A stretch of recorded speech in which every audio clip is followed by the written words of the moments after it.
Breakfast ಮೀಟಿಂಗ್ಗೆ ಕರೆದಿದ್ದಾರೆ. ಹೋಗ್ತಾ ಇದ್ದೀನಿ ಅಂತ ಸಚಿವ ಮುನಿಯಪ್ಪ ಅವರು ರಿಯಾಕ್ಷನ್ ಕೊಟ್ಟಿದ್ದಾರೆ. ಸಿಎಂ ಬೆಳವಣಿಗೆ ಬಗ್ಗೆ ನನಗೆ ಯಾವುದೇ ರೀತಿಯ ಮಾಹಿತಿ ಇಲ್ಲ, ನಮಗದ್ರ ಬಗ್ಗೆ ಯಾವುದೇ ರೀತಿಯ ಮಾಹಿತಿ ಕೊಟ್ಟಿಲ್ಲ. ಸಿದ್ದರಾಮಯ್ಯ ಅವರನ್ನ ಭೇಟಿ ಮಾಡಿ ಮಾತನಾಡ್ತೀನಿ ಅನ್ನುವಂಥ ವಿಚಾರವನ್ನ ಪ್ರಸ್ತಾಪ ಮಾಡಿದ್ದಾರೆ ಸಚಿವರು. ಎಲ್ಲದರ ಬಗ್ಗೆ ಸಿದ್ದರಾಮಯ್ಯ ಅವರ ಜೊತೆಗೆ ಮಾತಾಡಬೇಕು. ನಾಳೆ ಬ್ರೇಕ್ಫಾಸ್ಟ್ ಅಂತ ಕರೆದಿದ್ದಾರೆ, ಹೋಗ್ತಾ ಇದ್ದೀವಿ, ಅಲ್ಲಿ ಮಾತಾಡ್ತೀವಿ ಅಂತ. ಸಿದ್ದರಾಮಯ್ಯ ಕಾಂಗ್ರೆಸ್ ಪಕ್ಷದ ಶಿಸ್ತಿನ ಸಿಪಾಯಿ, ಅದರಲ್ಲಿ ಎರಡು ಮಾತಿಲ್ಲ.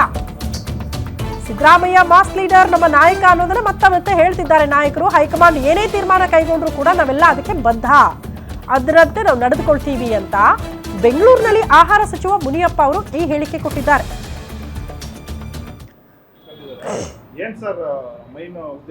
ಇಲ್ಲಿವರೆಗೂ ನಡೆದಿರೋದು ಎಲ್ಲ ಪೇಪರ್ಗಳಲ್ಲಿ, ನಿಮ್ಮ ಟಿವಿಗಳಲ್ಲಿ ನೋಡಿದ್ದೀವಿ. ನಮಗೆ ಯಾವುದೂ ಗೊತ್ತಿಲ್ಲ. ಮಾನ್ಯ ಮುಖ್ಯಮಂತ್ರಿಗಳು ಬೆಳಗ್ಗೆ ಕರೆದಿದ್ದಾರೆ ಅಂತ ನೀವು ಹೇಳ್ತಾ ಇದ್ದೀರಿ, ನನಗಿನ್ನೂ ಮೆಸೇಜ್ ಇಲ್ಲ.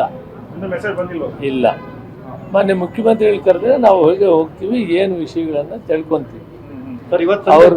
ಅವರು ಮೀಟಿಂಗ್ಗೆ ನಾವು ಬೆಳಗ್ಗೆ ಮಾನ್ಯ ಮುಖ್ಯಮಂತ್ರಿಗಳು ಕರೆದಿರೋ ಮೀಟಿಂಗ್ಗೆ ಭಾಗವಹಿಸ್ತೇವೆ. ನಾಳೆ ಎಲ್ಲ ಗೊಂದಲಕ್ಕೂ ತೆರೆ ಬೀಳುತ್ತಾ ಅಂತ ಮುಖ್ಯಮಂತ್ರಿಗಳನ್ನ ಭೇಟಿ ಆಗದೆ ನಾನೇನು ತೀರ್ಮಾನ ಹೇಳಕ್ಕಾಗಲ್ಲ. ಇವತ್ತು ಸಂಜೆ ಸುರ್ಜೇವಾಲಾ ಅವರು ಬರ್ತಿದ್ದಾರೆ ಸರ್. ಯಾವ ವಿಚಾರಕ್ಕೆ ಸರ್? ಡೆಲ್ಲಿಲಿ ಹೋಗಿ ಮಾತುಕತೆ ಮಾಡಿದ್ರೆ ಅದಾದ ಬಳಿಕನೂ ಕೂಡ ರಾಜ್ಯಕ್ಕೆ ಬರ್ತಿದ್ದಾರೆ ಅಂದ್ರೆ ಯಾವ ಉದ್ದೇಶಕ್ಕೆ ಅಂತ ಸರ್? ಇವೆಲ್ಲವಕ್ಕೂ ಕೂಡ ಸ್ವಲ್ಪ ಟೈಮ್ ಸಮಾಧಾನವಾಗಿರಿ. ಮುಖ್ಯಮಂತ್ರಿಗಳು ರಾತ್ರಿ ಬಂದಿದ್ದಾರೆ, ನಾಳೆ ಬೆಳಗ್ಗೆ ನೀವೇ ಹೇಳ್ತಾ ಇದ್ದೀರಿ ಬ್ರೇಕ್ಫಾಸ್ಟ್ ಮೀಟಿಂಗ್ ಕರೆದಿದ್ದಾರೆ ಅಂತ. ಆ ಕರೆದಾಗ ನಾವು ವಿಷಯಗಳನ್ನು ಚರ್ಚೆ ಮಾಡ್ತೀವಿ.